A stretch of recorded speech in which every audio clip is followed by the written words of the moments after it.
পৃথিবীর যেখানেই মায়ের খাচ্ছে দেখবেন মুসলমান মায়ের নিচে আছে, উপরে মুসলমান নেই, তারপরও পৃথিবী বলবে মুসলমান সন্ত্রাসী।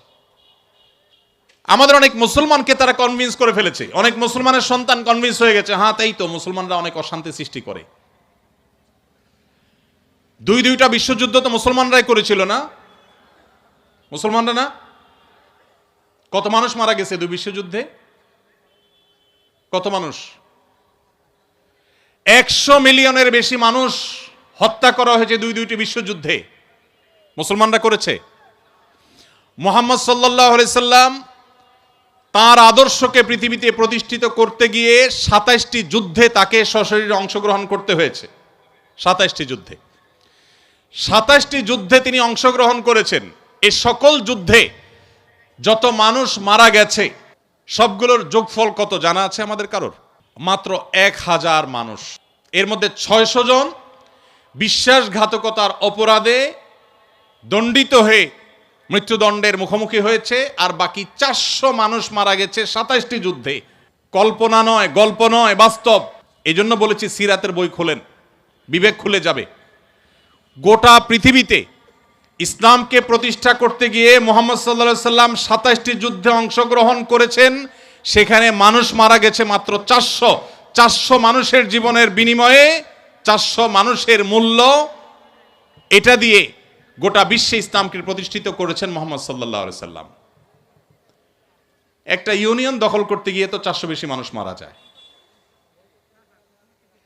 আজকের পৃথিবীর মানবতার সবক দেওয়া মানুষগুলো পাখির মতো মানুষ মেরে যেখানে সমান করে ফেলছে, সেই মানুষগুলোই আবার মুসলমানদেরকে বলে যে মুসলমানরা নাকি সন্ত্রাসী, মুসলমানরা নাকি পৃথিবীতে অশান্তি সৃষ্টি করছে।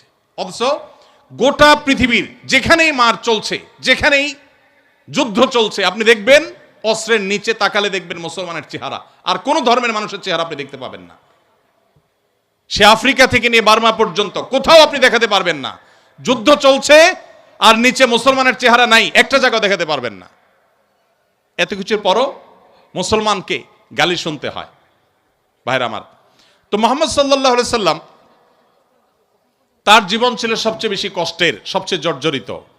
এখনো মুসলমানরা সবচেয়ে শান্তিকামী, তারপরও তাদের সবচেয়ে বড় ব্লেমটা হজম করতে হয়, সবচেয়ে বড় মিথ্যা অভিযোগ তাদের উপরে করা হয়। অথচ মুসলমানরাই হলেন পৃথিবীর সবচাইতে শান্তিকামী, সবচাইতে শান্তিকামী। যেই কোনো বিচারে আপনি উন্মুক্ত মনে যদি বিচার করেন, আপনি দেখবেন যে পৃথিবীতে কোনো গণহত্যার সাথে পৃথিবীর ইতিহাসে মুসলমান শাসকদের বহু দোষ ছিল, বহু ত্রুটি ছিল, শতকণ্ঠে আপনি সমালোচনা করতে পারেন। আজকের বিশ্বের মোড়লরা যেভাবে গণহত্যা করছে, পাখির মতো নির্বিচারে মানুষ মারছে ফিলিস্তিনের মাটিতে, আজকে পৃথিবীর বিভিন্ন প্রান্তে তারা যেভাবে মানুষ খুন করছে, সেই মানুষগুলাই যখন কোনো ভিডিও ফুটেজে দেখেন ফেসবুকে, ইউটিউবে, তারা হেলিকপ্টার নিয়ে তাদের সেনাবাহিনী গিয়ে একটা গর্তে, কোনো একটা ড্রেনে কোনো কুকুর ছানা পড়ে গেছে, একটা বিড়ালের ছানা পড়ে গেছে, সেটা উদ্ধার করার জন্য তারা লেগে গেছে, আপনি তখন বলছেন ওয়াও, কত মানবিক তারা। সেই তারা যখন কুকুরের জন্য বিশাল বড় হসপিটাল করছে, আপনি বলছেন কত মানবিক তারা। অথচ এরাই নির্বিচারে পাখির মতো মানুষ হত্যা করছে। এবং অনেক সভ্য দেশ আছে যেই দেশে শুধু ফিলিস্তিনি নির্যাতিত ফিলিস্তিনিদের পক্ষে পতাকা নিয়ে আপনি রাস্তা বের হবেন, রাষ্ট্রের আইন অনুযায়ী আপনি অপরাধী বিবেচিত হবেন। এখনো আছে, এই সভ্য পৃথিবীতে আছে। তো যাই হোক, প্রিয় নবী সাল্লাল্লাহু আলাইহি সাল্লাম যে দিন রেখে গেছেন, এখানে মুসলমান কোণঠাসা থাকবে, এটাই স্বাভাবিক। আমার কথা গেছিল সেখান থেকে যে অনেক বন্ধু বলে কেন মুসলমানরা এত মায়ের খাচ্ছে যদি ইসলাম সত্য হয়। হ্যাঁ, ইসলাম সত্য যে তার প্রমাণই এটা যে মুসলমানরা মায়ের খাবে। মুসলমানরা কখনো জুলুম করবে না, জুলুমের শিকার হতে পারে, মুসলমান কখনো জালিমের আসনে যাবে না। ব্যক্তিগত পর্যায়ে মুসলমান জালিম থাকতে পারে, সামষ্টিকভাবে, সামগ্রিকভাবে বিশ্ববাসীর উপরে জুলুম এটা ছড়িয়ে দিবে, জুলুমের স্টিম রোলার চালাবে মুসলমানরা সামষ্টিকভাবে, এটা কোনোদিন হয়নি, ইতিহাসে কোনোদিন হবেও না। অতএব যারা মনোবেদনে আছেন, কষ্টে আছেন, বিপদে আছেন, ভেঙে পড়েন যে এত বিপদ কেন, তারা নিজেদেরকে অনেক সময় মনে করেন যে আমি অপরাধী। না, এটা বরং সান্ত্বনার ব্যাপার। যে যত ইমানদার হবে তার জীবনে যত পরীক্ষা আসবে, তার থেকে তত কষ্ট করতে হবে এবং কষ্টের মধ্য দিয়ে পার হতে হবে। ইমানদারের সাফল্য হলো যে যত কষ্টই হোক না কেন, একভাবে না একভাবে কষ্ট শেষ হবে। কোনোভাবে যদি শেষ না হয়, মৃত্যুর মাধ্যমে শেষ হবে। এরপর যদি আল্লাহ তাআলা আমাকে জান্নাত অফার করেন, যে বান্দা তুমি অনেক কষ্ট করেছো, তোমাকে আমি জান্নাত অফার করছি, তাহলে আমার সারা জীবনের কষ্টের বিনিময়ে অনন্তকালের জান্নাত পেয়ে গেলে এটা নিশ্চয়ই লাভজনক ডিল। ভাইরা আমার, দুঃখ বা কষ্টে যখন থাকি তখন আমরা সাধারণত এই বিষয়গুলোকে এভাবে অনুভব করতে পারি না, একটু কষ্ট হয়। যখনই আমি দুঃখে পতিত হব, আমাদের নবীজির কথা স্মরণ করব, যে তার চাইতে দুঃখে কেউ ছিল না, সবচেয়ে কষ্টে ছিলেন, কিন্তু তার চাইতে সাকসেসও পৃথিবীতে কেউ ছিল না। ইন্টারেস্টিং বিষয়, সবচেয়ে দুঃখী মানুষ সবচেয়ে সফল মানুষ। কি অর্থে সফল? ওই যে তার মিশনকে তিনি সবচেয়ে ভালোভাবে বাস্তবায়ন করেছেন। প্রথম এবং দ্বিতীয় বিশ্বযুদ্ধের মধ্যে 100 মিলিয়ন মানুষ হত্যা করতে হয়নি। তার আদর্শকে তিনি পৃথিবীতে অত্যন্ত চমৎকারভাবে প্রতিষ্ঠা করে গেছেন, সবচেয়ে শান্তিপূর্ণভাবে, সবচেয়ে কম মানুষের জীবনের মূল্যের বিনিময়ে। অতএব কষ্ট যখন হবে আমাদের সবর করতে হবে ওই কথা চিন্তা করে। আমাদের সমাজে একটা কুসংস্কারাচ্ছন্ন বিশ্বাস আছে, উক্তি আছে, এখনো গ্রামে গঞ্জে এমনকি শহরেও অনেক মানুষ আছে, কারোর যদি বিপদ আপদ পিছ না ছাড়ে, একের পর এক বিপদ লেগেই আছে। দেখবেন অনেকে কমেন্ট করে, লোকটা কত বড় অপরাধী হলে একটার পর একটা বিপদ লেগে আছে, কত খারাপ মানুষ। অথচ একটার পর একটা বিপদ লেগে থাকা এটা মানুষের খারাপ হওয়ার কোনো প্রমাণ নয়। একটা মানুষ ফেরেশতার মতো ভালো মানুষ হয়েও তার উপরে বিপদ হতে পারে, বরং কখনো কখনো লাগাতার এবং ধারাবাহিক বিপদ এটা তার সততার, আল্লাহ ভীরুতার, আল্লাহর নেককার বান্দা হওয়ার প্রমাণও হতে পারে। তো এই জন্য আমরা যারা বিপদগ্রস্ত আছি তাদের জন্য সান্ত্বনা হলেন নবী করিম সাল্লাল্লাহু আলাইহি সাল্লাম। আল্লাহ আমাদেরকে ধৈর্য ধারণ করার তৌফিক দান করুন।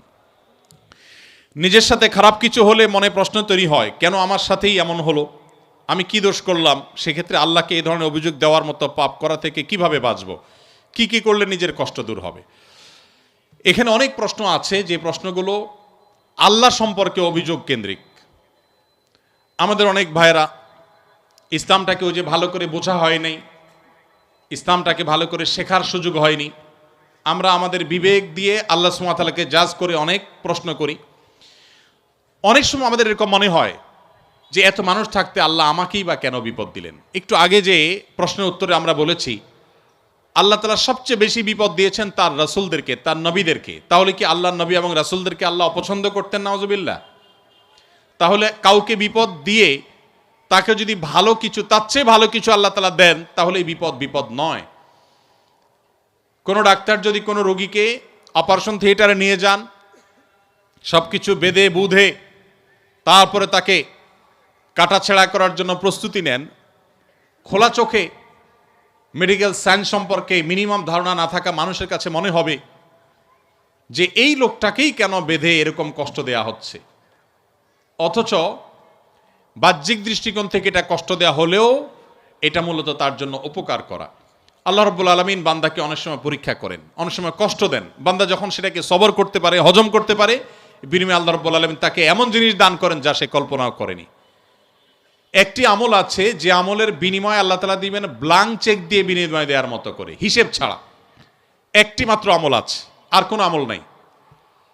যে আমল সম্পর্কে আল্লাহ রাব্বুল আলামিন কোরআনে কারিমে বলেছেন যে এই আমলটি করলে দুনিয়াতে কোনো কাজের বিনিময় যেরকম ব্ল্যাঙ্ক চেক দিয়ে দিলে আমরা মনে করি যে ফিগার তার মতো বসা নিতে পারবে, সবচাইতে বড় অ্যামাউন্টটা সে বসাতে পারবে, ঠিক একইভাবে একটি আমল করলে কিয়ামতের ময়দানে বান্দাকে আল্লাহ তাআলা হিসেব করে করে কয় ওয়াক্ত নামাজ পড়েছ, কয়টা রোজা রেখেছ, কয় টাকা দান করেছ, কয়বার কোরআন তেলাওয়াত করেছ, কয়বার তাসবিহ করেছ, এভাবে হিসেব করে করে আল্লাহ তাআলা দিবেন না। আল্লাহ তাআলা থোক ব্ল্যাঙ্ক চেকের মতো হিসেব ছাড়া দিয়ে দিবেন একটা আমলের বিনিময়ে। সে আমলটা কি?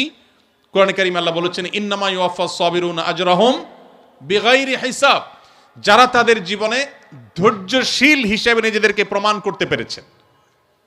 ইবাদত করতেও ধৈর্যের প্রয়োজন হয়, অপরাধ এবং পাপের পথ না মাড়ানোর জন্য ধৈর্যের সংযমের প্রয়োজন হয়, আর বিপদ আপদে কষ্টে তো নিজেকে ধৈর্যশীল রাখতেই হয়। এই ধৈর্য যদি কেউ ধরতে পারে, নবী কোরআনে কারিমে আল্লাহ তাআলা বলেছেন ইন্নামা ইউওয়াফাস সাবিরুনা আজরাহুম বিগাইরি হিসাব। ধৈর্যশীলদের বিনিময় আল্লাহ তাআলা দিবেন হিসেব ছাড়া, ব্ল্যাঙ্ক চেকের মতো। এই জন্য নিজের জন্য খারাপ কিছু হলো, নিজের কোনো বিপদ হলো, আর তখন আমি মনে করলাম আল্লাহ আমাকেই বা কেন দিলেন। আল্লাহ আপনাকে ভালোবাসেন, সেজন্য আপনাকে তা দিয়েছেন। এটি আমার কথা নয়। নবী সাল্লাল্লাহু আলাইহি সাল্লাম বলেছেন ইন্নাল্লাহা ইযা আহাব্বা কওমান ইবতালাহুম। আল্লাহ যখন কোনো সম্প্রদায়কে, কোনো মানুষকে ভালোবাসেন তাকে পরীক্ষায় ফেলেন। তাকে বিপদে ফেলেন। এটা আল্লাহ সুবহানাহু ওয়া তাআলার সিস্টেম। তো এই জন্য যারা বিপদগ্রস্ত হয়ে আমরা মন খারাপ করি তাদের জন্য এই সমস্ত হাদিসে রয়েছে সান্ত্বনা।